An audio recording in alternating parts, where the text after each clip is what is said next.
बंधु माने आजिर एही कार्यक्रम को आपण माननको स्वागत। आजिर एही कार्यक्रमटी धनु राशि व्यक्ति विशेष मानक पई बहुत गुरुत्वपूर्ण अटे। कारण आजिर एही वीडियो रे आमे माने जानिबा जे धनु राशि व्यक्ति विशेष मानक पई एही अप्रैल 2025 किपरि रहिबाको जाउछि। आजिर एही वीडियो रे आमे माने धनु राशि मासिक राशिफल उपरे आलोचना करिबा। धनु राशि व्यक्ति विशेष मानकर शिक्षा, स्वास्थ्य, प्रेम जीवन, वैवाहिक जीवन, भाग्य, क्यारियर एवं व्यापार वाणिज्यर स्थिति किपरि रहिबो अप्रैल 2025 रे से विषय रे विस्तार रूप रे आलोचना करिबा। नवग्रहंकर स्थिति मध्ये देखिबा। नवग्रह केउ प्रकारर फल प्रदान करिबारे सक्षम हेबे। एहा सहित अशुभत्व प्रदान करुथिबा ग्रह मानक पई किछि विशेष प्रतिकार मध्ये जानिबा।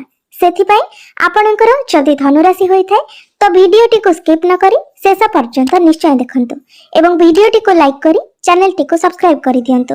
कमेंट बॉक्स रे भक्ति एवं श्रद्धार सहित जय श्री जगन्नाथ निश्चय लिखंतु। तो बंधु माने आसंतु आरंभ करिबा आजिर एही कार्यक्रम को जहा कि जन्म राशि एवं चंद्र राशि उपरे आधारित अटे। तो राशि चक्रर 12 गोटी राशि मध्यरु नवम राशि हेउची धनु राशि एवं धनु राशि अधिपति हेउचंती देवगुरु बृहस्पति। तो एप्रिल मास आरंभ रे आपणक कुंडलीर चतुर्थ भाव में विराजमान अछंती शनि, सूर्य, राहु, बुध एवं शुक्र। षष्ठ भाव में विराजमान अछंती देवगुरु बृहस्पति। सप्तम भाव में विराजमान अछंती मंगल एवं आपणकर दशम भाव में विराजमान अछंती केतु। तो सर्वप्रथम आसंतु जानि नेबा आपणकर स्वास्थ्य किपरि रहिबो एही अप्रैल 2025 रे। तो कुंडलीर प्रथम भावटी होई थाए आपणक स्वास्थ्यर भाव, इम्यूनिटी सिस्टम रो भाव एवं आपणकर प्रथम भावर अधिपति हेउचंती देवगुरु बृहस्पति जे कि आपणकर षष्ठ भाव में विराजमान अछंती। तेबे बंधु माने कुंडली रे षष्ठ भावटी को भल माना जाय न थाए कारण षष्ठ भावटी होई थाए रोग, ऋण एवं शत्रुर भाव। तो 10-11 मास हेबो गुरु आपणकर षष्ठ भाव में विराजमान अछंती कारण गुरु गोटे राशि रे 1 वर्ष पर्यंत रही थांती।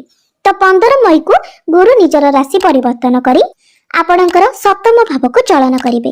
तो जेबे ठारो गुरु आपणकर षष्ठ भाव में विराजमान अछंती आपणकर लिवर, डाइजेशन, गैस्ट्रिक एभली किछि समस्या निश्चित भाव में देखा देउथिबो। एही समय आपणकर मोटापण बढ़िबा भली समस्या मध्य देखा देउथिबो। इन्फेक्शन, एलर्जी भली मध्य समस्या देखा देउथिबो। तो बंधु माने आमे जदि अप्रैल मासर कथा कहिबा तो आपण जदि केउ आडे ट्रैवल करूछंती तो सेते बेले आपण बाहर खाइबा को संपूर्ण भाव में अवॉइड करंतु कारण आपणकर पंचम भावर अधिपति मंगल आपणकर अष्टम भाव में निचस्त होई जिवे। 5 अप्रैल परे मंगल आपणकर अष्टम भाव में निचस्त होई जिवे। तो जदि आपण बाहर को केउ आडे जाउछंती सेते बेले बाहरर खाद्य को आपण संपूर्ण भाव में अवॉइड करंतु। यह व्यतीत माइग्रेन एवं मुंडबिंधा भली समस्या देखा दे पारे। सेथिपाई कोनोसी कथा को नेकी आपण अधिक चिंता करंतु नहीं। तेबे 15 मई परे आपण निज स्वास्थ्य रे सुधार देखिबा को पाइबे।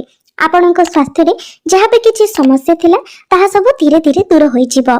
15 मई पर्यंत आपणक निज स्वास्थ्य उपरे विशेष ध्यान रखिबा को हेबो। एबे आसंतु जानिबा विद्यार्थी मानक पई किपरि रहिबो अप्रैल 2025 टी। तो कुंडलीर पंचम भावटी होई थाए शिक्षार भाव।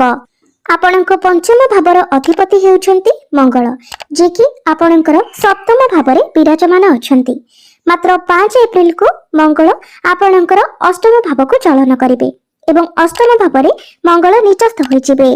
तो बंधु माने जदि आपणकर सेमिति किछि अर्जेंट नाही तो पाठ पढ़ा रिलेटेड आपण जदि किछि भी बड़ डिसीजन नेबा पई चाहुछंती तो आपण अप्रैल मासटी को स्किप करि देबा उचित। जेतेबेले आपणकर पंचम भावर अधिपति मंगल आपणकर नवम भाव को चलन करिवे, नवम भाव रे गोचर करिवे, ताहा आपणकर पाठ पढ़ा पई सर्वश्रेष्ठ रहिबो। तो पाठ पढ़ा रिलेटेड आपण जहाँ भी किछि करिबा को चाहुछंती जदि मई मास रे आपण करंती तो आपणको ताहा शुभ फल प्रदान करिवो। अप्रैल मासटी आपणकर पाठ पढ़ा पई सेतेटा सपोर्टिव रहु नाही। जदि अप्रैल मासरे आपणकर कोनोसी एग्जाम रहिछि तो 60% भल रहिबो। मात्र आउ जो 40% रहिला आपणकर माइंड डाइवर्ट हेबो। आपण निजे ही निज पाठ पढ़ारे समस्या सृष्टि करिवे। गेम, ऑनलाइन एवं अन्य सब जिनिस रे आपणकर मन लागिबो जहा फल रे पाठ पढ़ारे आपणकर मन लागिबो नाही। सेथिपई आपण निजर मन को नियंत्रण करबा उचित। तेबे एथिपाई आपण उपाय निश्चित भाବରେ पालन करंतु। तो उपायटी आमे माने वीडियो शेष रे जानिबा। एबे आसंतु जानिबा आपणकर प्रेम जीवन किपरि रहिबो एप्रिल 2025 रे। तो कुंडलीर पंचम भावटी आपणकर शिक्षार भाव हेबा सहित पंचम भावटी मध्ये होइथाय आपणकर प्रेम जीवनर भाव एवं आपणकर संतानर भाव।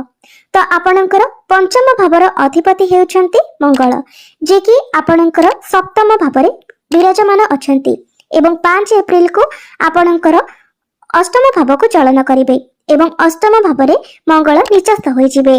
एहा व्यतीत आपणकर राशिर अधिपति देवगुरु बृहस्पति मध्य आपणकर षष्ठ भावरे विराजमान अछंती। एहा व्यतीत सूर्य, शनि, राहु, बुध, शुक्र एमाने मध्य एकत्र अछंती। तो आपण निजर क्रोध उपरे नियंत्रण रक्षा करंतु। आपणकर बाणी उपरे मध्य आपण नियंत्रण रक्षा करंतु, कारण मंगल आपणकर अष्टम भावरे निचस्थ होई जिवे एवं अष्टम भावरे रही आपणकर द्वितीय भाव को देखिबे। द्वितीय भावटी होइथाय बाणीर भाव। शनिकर दृष्टि मध्य आपणकर प्रथम भाव उपर को रहिबा। तो शनिकर दृष्टि आपणकर प्रथम भाव उपरे रहिबा द्वारा आपणक मध्यरे जिद्दी स्वभाव देखादेबा एवं आपणकर निज बाणी उपरे नियंत्रण न रहिबा कारणरू आपणक पई ही आपणकर प्रेम जीवन रे समस्या सृष्टि हेबा। सेथिपाई आपण निजर जिद्दी उपरे एवं क्रोध उपरे बाणी उपरे नियंत्रण रक्षा करंतु। शुक्रंक सहित राहु थिबा हेतु आपणक मध्यरे शंका एवं डाउट्स मध्य देखादेबा। आपणक मध्यरे आर्गुमेंट्स मध्य होई पारे। एबे आसंतु जानिबा आपणकर वैवाहिक जीवन किपरि रहिबो एप्रिल 2025 रे। तो कुंडलीर सप्तम भावटी होइथे आपणक वैवाहिक जीवनर भाव, आपणक जीवन साथीर भाव एवं आपणकर सप्तम भावर अधिपति हेउछंती बुध, जे कि आपणकर चतुर्थ भावरे केंद्र रे विराजमान अछंती। तो वैवाहिक जीवन आपणकर भल रहिबो। मात्र राहु एवं शनि जेतु एकत्र अछंती, तो आपण किबा आपणकर जीवन साथी टिके व्यस्तता भितरे गति करि पारंती। कार्य क्षेत्र रे आपणक उपरे कार्यभार बढ़ी जाई पारे। मात्र वैवाहिक जीवन आपणकर बहुत भल रहिबो। आपण दुई जण मिसी किछि प्लानिंग करि पारंती, केवाडे बुलाबुली करबाको प्लानिंग करि पारंती, पार्टनरशिप रो प्लानिंग करि पारंती, किबा आपण फैमिली प्लानिंग मध्य करि पारंती एवं सेथिरे आपणको सफलता मध्य मिलिबो।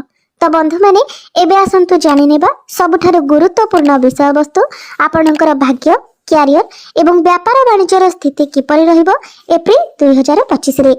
तो कुंडलीर नवम भावटी होइथाय आपणकर भाग्यर भाव।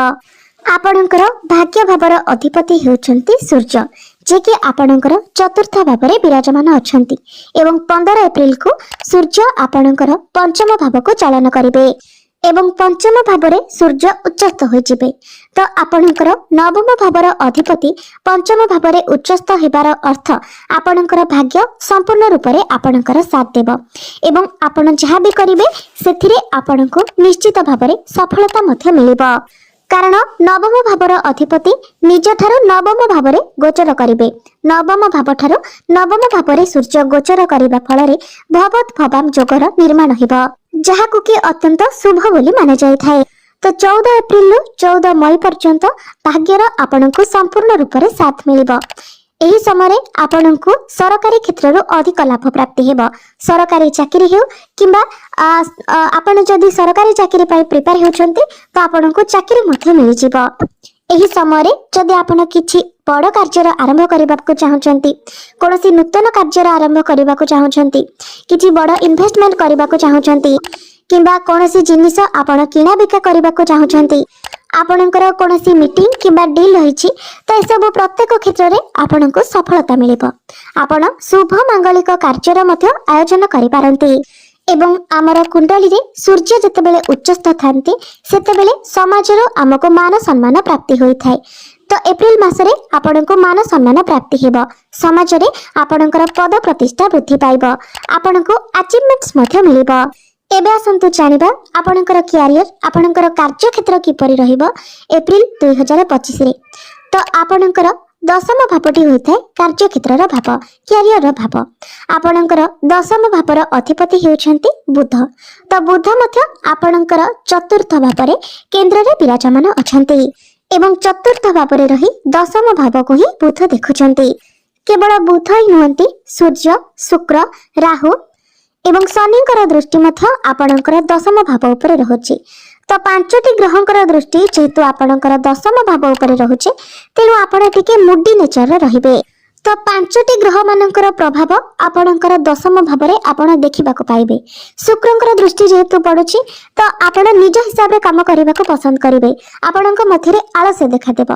सूर्यंकर दृष्टि 14 एप्रिल पर्यंत पड़ुछि से पर्यंत आपणक मध्य एक एटीट्यूड रहिबो। आपणक डोमिनेटिंग पसंद हेबा नाही। आपण निज हिसाब रे काम करने को पसंद करेंगे। शनिंकर दृष्टि जेहेतु रहुछि तो आपणक मध्य मैच्योरिटी लेवल आसीबो। आपणक केही हेल्प कले ताहा आपणक पसंद हेबा नाही।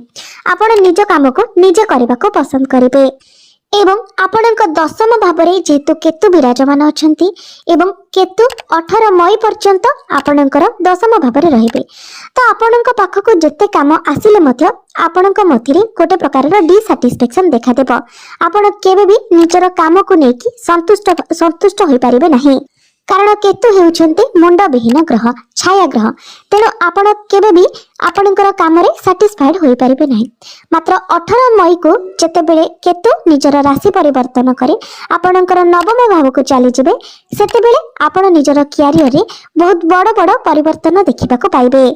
तेबे एप्रिल मासरे आपणकर कैरियर 75% भल रहिबो। कारण गुरुंकर दृष्टि मध्य आपणकर दशम भाव उपरे रहुछि जहा फल आपणकर मैनेजमेंट स्किल्स भल रहिबो। यह व्यतीत 14 एप्रिल को सूर्य जेतेबेले आपणकर पंचम भाव में उच्चस्थ होई जिबे तो आपणको चाकरी मिलिबार मध्य संपूर्ण संभावना रहुछि। सेथिपई आपण जदि चाकरी पई प्रस्तुत हेउछन्ती तो आपण निजर चेष्टा जारी रखंतु। बिजनेस रो कथा जदि कहिबा तो बिजनेस रे आपण किछि नुवा चिंता करि पारंती। बिजनेस रे आपण बड़ बड़ डिसीजन नै पारंती। कारण शुक्रंक सहित शनि मध्य विराजमान अछंती, बुध मध्य विराजमान अछंती। एही एप्रिल मासरे आपण निजर बिजनेस को आगे को बढ़ाइबा को चेष्टा करिवे। किछि नूतन कर्मचारी मध्य आपण निजर व्यवसाय रे रखिबे। तो बंधु माने एही एप्रिल मासरे आपण निजर व्यवसाय को ग्रोथ करबा को चेष्टा करिवे एवं व्यवसाय रे आपणकर ग्रोथ मध्य हेबो। तो एबे आसंतु जानि नेबा किछि प्रतिकार विषय रे। जो प्रतिकार गुड़िक करबा द्वारा आपणकर समस्त अशुभत्व गुड़िक खंडन होई आपणको अधिक शुभत्व प्राप्ति होई पारिबो। तो प्रत्येक दिन आपण गुरुंकर बीज मंत्र 108 थर जप करंतु। एवं मंगल जेहेतु एप्रिल मासरे आपणकर दुर्बल स्थिति रे रहिबे तो मंगलंकर प्रतिकार पई आपण प्रत्येक दिन मंगलंकर बीज मंत्र मध्य 108 थर जप करंतु। एहा सहित प्रत्येक दिन आपण हनुमान चालीसा पाठ करबा सहित प्रत्येक दिन उदित सूर्य को आपण तंबा पात्र रे जलाख्य अर्पण करंतु। निश्चित भावरे समस्त अशुभत्व गुड़िक खंडन होई आपणको अधिक शुभत्व प्राप्ति हेबा। आपणकर भाग्य रे उन्नति आसीबा। तो बंधु माने आपणकर जीवन मंगलमय हेउ एहा ही ईश्वरक निकट रे मोर प्रार्थना।